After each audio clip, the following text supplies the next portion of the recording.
Imagine you're doing everything exactly right. You set up the automatic transfers, you pick a solid index fund, you don't panic sell when the news gets scary. Right, just the classic, boring, steady investing everyone talks about. Exactly. So you do this for 5 years straight. You've sacrificed, you've scraped together, and you've personally contributed $30,000 of your own money. Okay, 30K, that's a huge milestone. So after 5 years of compounding, what does the mountain look like? Well, sigh. The market has added $6,700 total. Okay, I need a second. Frank, stop. Wait, are you serious right now? 30,000 in and the market only gave back 6? Yeah, 6,700. This is the part of the compound interest story that absolutely nobody shows you.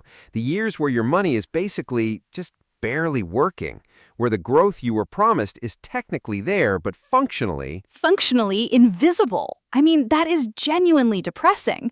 Before we completely ruin everyone's day, though, I'm Lynn. And I'm Frank. Welcome to Talk and Wonder. Sorry for the reality check right out of the gate, guys. But that's what we do here. We create these easy-to-understand whiteboard animations to talk about family finance, investing, passive income, and, well, surviving the reality of debt. Right. Our whole goal is to break down these complex financial topics, help you avoid the traps, and ultimately build wealth together. So if you want to secure your family's future, you are exactly in the right place. Okay, but back to that depressing number, because every personal finance channel on the internet, literally all of them, shows you that same chart. You know the one. Oh, the famous hockey stick chart. Yes, the one that starts flat and then just magically curves upward into this massive mountain of money. And the message is always, start early, stay consistent, let compounding do the heavy lifting. And, well, the thing is, they're not wrong, but they leave out the single most important detail. That chart, it never labels where you are on it. It shows you year 1 and year 30. And it just lets you assume the magic is happening the entire time. Oh, and it's not. It's really not. I mean, think about the example everyone loves to use, the penny. Oh, the penny doubled every day for 30 days becomes $5 million thing? Yeah, my dad used to tell me that one. Right. It's the ultimate thought experiment. And sure, it's technically correct math, but Lynn, it assumes a 100% daily return. Which is basically a fantasy, unless you're robbing a bank. Exactly. In the real world, the S&P 500 returns roughly, 7 to 10% a year before inflation? After inflation, it's more like 6 to 7. That is not a penny doubling. That's a penny growing by a fraction of a cent. And when your account balance is small, that fraction is, it's invisible. So let's make this concrete. Let's look at a real person. We'll call her Sarah. Sarah's 28, working as a marketing coordinator, making $52,000 a year. Okay, so a very normal middle-class income. What does that actually look like take-home? After taxes, it's roughly $3,380 a month, and Sarah is doing everything right. She sets up an automatic transfer of $500 a month into a broad market index fund. No gimmicks, no crypto, no stock picking, just steady discipline. Wait, 500 out of 3380, that's basically 15% of her income. For a single person making $52K, that's not nothing. That's real sacrifice. She's definitely cooking at home, skipping vacations. She is being incredibly intentional. So let's watch what happens year by year. No hypotheticals, just the raw math. Year 1, Sarah physically contributes $6,000. Okay. And the market gives her $225. $225 for the whole year? For a whole year of discipline. Her total balance is $6,225. The market's contribution is a measly 3.6% of her portfolio. Frank, that's $18 a month. That doesn't even cover our family Netflix and Spotify subscriptions. You're telling me she gave up vacations for $18 a month? $18 a month. And unfortunately, year 2 doesn't feel much better. Yeah, year 2, she deposits another $6,000. The market adds $742. Okay, so her total's around $13,000, but 12,000 of that is her own blood, sweat, and tears. Right. Year 3, the market adds $1,301. So her total gains after 3 entire years, $2,268. Frank, I know the math is right, but that is exactly what breaks people. $2,000? She could have literally earned that in 2 weeks picking up extra shifts or just doing a side hustle. Exactly. And meanwhile, she opens her phone, and her feed is just full of these finance influencers talking about how compounding built their massive wealth. And she feels like she's doing it wrong, like she missed the secret memo. I mean, we've been there. You look at your account and you feel like, why is my money broken? right? But she's not doing anything wrong. The math just, well, it isn't doing much for her yet. Let's jump to year 5. Her portfolio is at 36,738. Meaning she personally put in 30,000 of that. Yes, 82% of her account is just her deposits. 5 years in, Lynn, she's still the engine. The compounding it's barely a passenger. Okay, but we both know how this story ends. So what is happening beneath the surface? Because something has to shift. Yes, it's the base. Every year, the market's contribution gets slightly bigger. Not because the rate changed, it's still that same boring 8%, but because the base is growing. 8% of 6,000 is $480. But 8% of 36,000? Is almost $3,000. Same rate, completely different result, which brings us to the most important concept in this whole video, the crossover point. The crossover point. There is a specific year where something fundamental shifts. It's the year when the market's annual gain on her portfolio actually exceeds what she contributes for the entire year. Oh, so when the market gives her more than her own $6,000 deposit. When does that happen for Sarah? Year 10. 10 years, wow. Year 10, her portfolio reaches $91,473, and that year alone, the market added $6,758. It beat her contribution.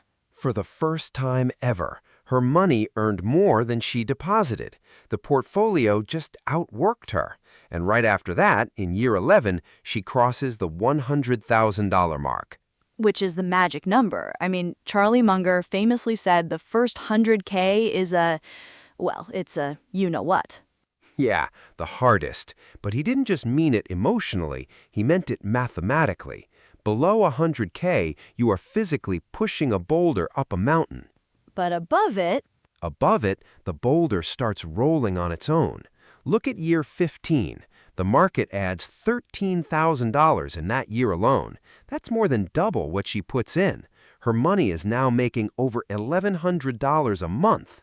see, that's real money. That covers a mortgage payment in some places.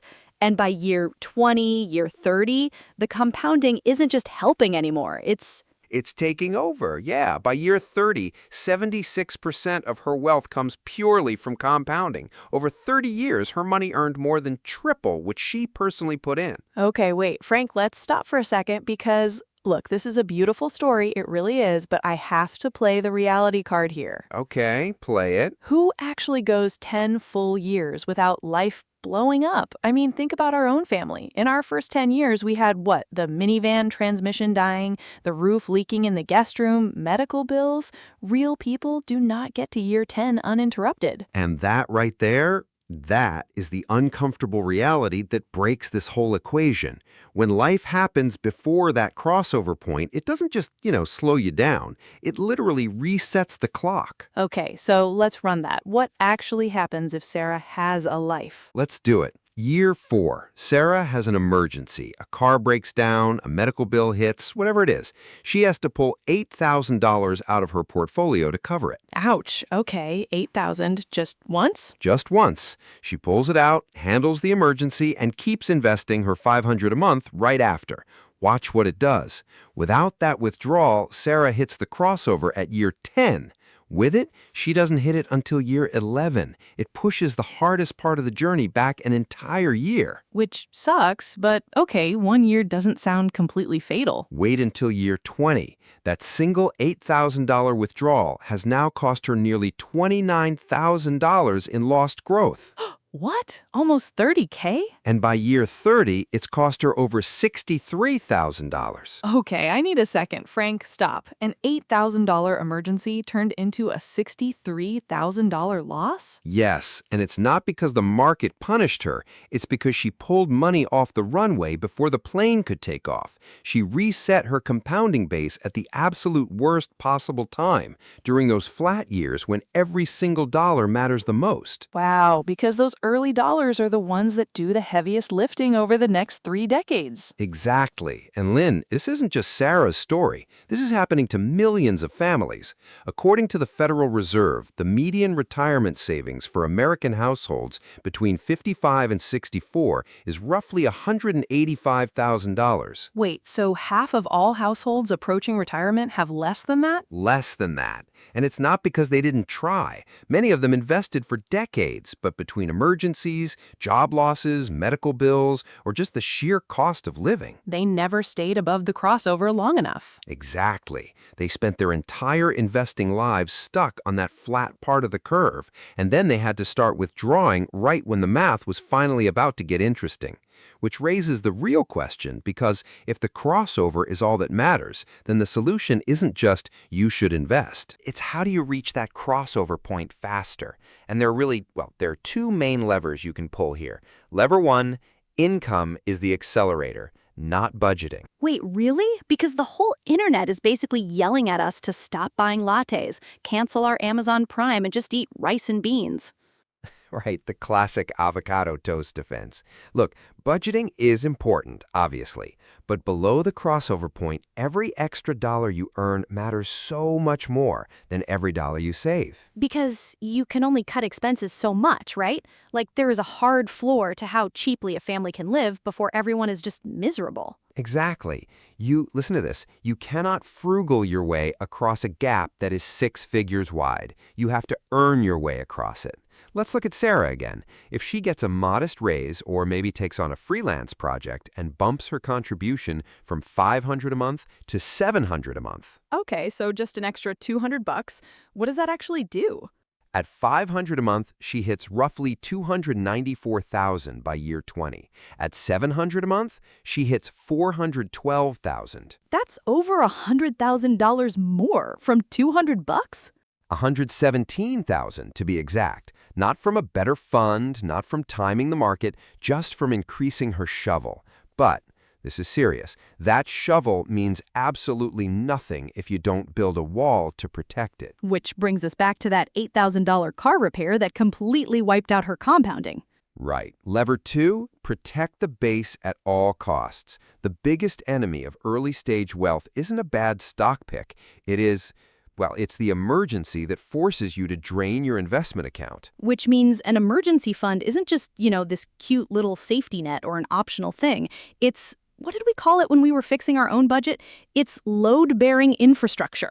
Yes, load-bearing infrastructure. I love that. It is literally the wall that stands between your portfolio and the emergencies that would destroy it during the years it's most vulnerable. Because if you don't have that cash sitting there, like boring, unsexy cash doing nothing in a savings account, you're going to raid the investments. We've done it. Literally everyone does it when panic hits. And every time you drain those investments to zero and start over, you reset the clock. And like we saw, each reset doesn't cost you months. It costs you years, sometimes decades. Okay, so we increase the shovel to get to the crossover faster, and we build the cash wall so we don't slide backward.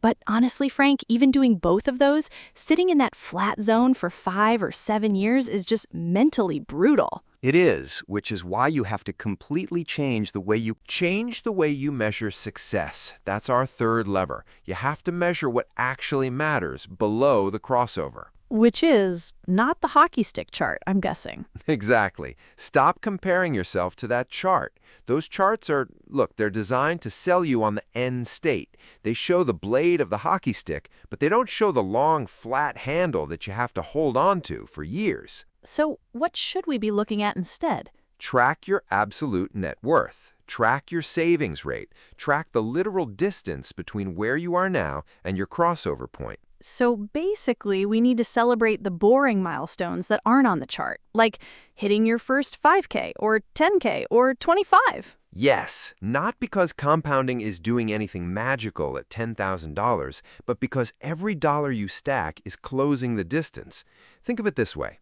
Think of it like building a runway. A runway. I like that. Right? The plane does not take off at the beginning of the runway. It takes off at the very end. But every single foot of pavement you lay down matters, because without the full runway... The plane literally never leaves the ground. Exactly. And let's zoom out for a second, because this crossover point, it reveals something that the personal finance industry really doesn't like to talk about. That the whole game is basically unfair? Yeah, it is. Compounding is incredibly powerful, but it rewards the people who already have the most. The bigger your base, the harder the math works for you. The smaller your base, the more invisible it is. Which means if you're listening to this right now and you're in those first 5, 7, maybe even 10 years, and the growth feels genuinely insulting, you're not doing it wrong. You are not behind. You are just doing the hardest part. You're laying pavement that nobody is going to see and nobody's going to congratulate you for. But it's the pavement that makes everything after it possible. So you pair that discipline with a bigger shovel, like growing your income, and that load-bearing cash wall to protect it. Because that is what gets you to the crossover. Not just time, not just patience, but the combination of time, patience, and a base large enough for the math to finally matter. The crossover is real, and now you know exactly where it is and exactly what it takes to reach it. So stop staring at the curve and start building the runway. Listen, if this changed how you think about compounding or just your own family's money, subscribe to this channel. We run the actual numbers that the gurus skip over, so you can make real decisions with the full picture. Not just the highlight reel. Hit subscribe, turn on notifications, and we'll see you in the next one.